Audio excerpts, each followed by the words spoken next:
I call Materia Toure.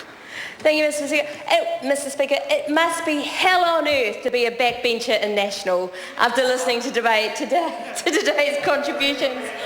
I have heard such rubbish from the backbench of National, and that last one really did take the cake. Now, I am going to be generous, though, and say, it's hard when you're new, and it's hard when you get this huge amount of information from, Stephen Joyce's somewhat defunct now because they're all up in Northland, a research unit that's giving you all this rubbish to say, and you've got no other choice but to say it. So I had some sympathy, but it must just be impossible to walk out of this house feeling like you've made any kind of useful contribution if you have to spout that kind of rubbish. We've had all sorts of alarmist, extremist claims about why New Zealanders are not entitled to have a decent standard of housing, because that is all that this bill, Phil Twyford's bill, does. It simply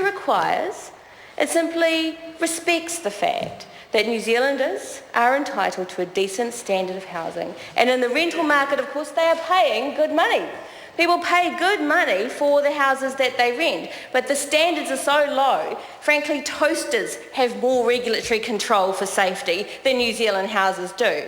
And this bill is one attempt to try to do it, to try to fix that, to provide some guidance, some criteria, so that if landlords want to be in the profit-making business by renting out this particular piece of property, then there are some standards which they should meet, because the consequences of no standards are so obvious for everyone to see.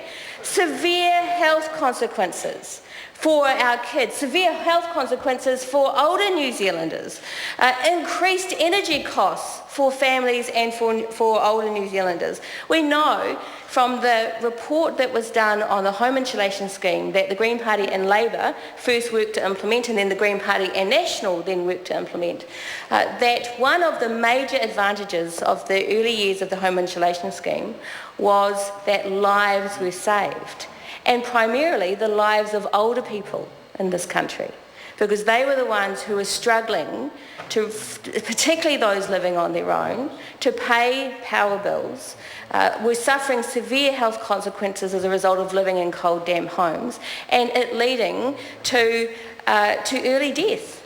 I mean, these are the reports from government's own agencies about the benefits of decent standards in New Zealand housing. So I ask New Zealanders, please just don't listen to National. They really don't know why they're even here if they're going to make ridiculous arguments like that. And instead to look at the evidence. 1 million New Zealanders rent in this country. 400,000 children live in rental accommodation. It is a business, sir. Rental accommodation is a business, and a business needs to be decently regulated. I will just also remind the country that National was the party of the leaky homes.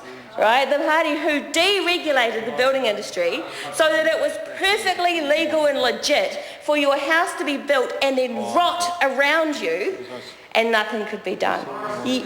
Maurice Williamson, still in the National Party backbenches. He's managed to survive that long back there. I don't know how, especially after that debacle. So when New Zealanders are listening to National talking about housing, just remember the leaky homes debacle, which New Zealanders are still paying for and still struggling with, as a result of deregulation and a reduction in the standards that existed even then.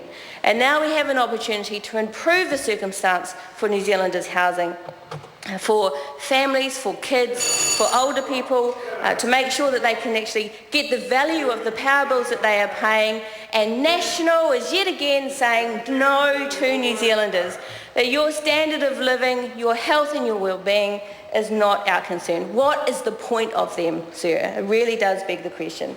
I do want to acknowledge that Jeanette Fitzsimons and the implementation of what was in the Heat Smart program and the home insulation program, and others who worked with her on that in the years since, and that we can still continue to build on that.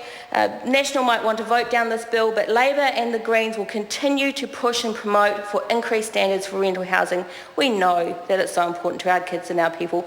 Labour and the Greens and other parties in the opposition, we will stand up for families and New Zealanders. Thank you, Mr. Speaker.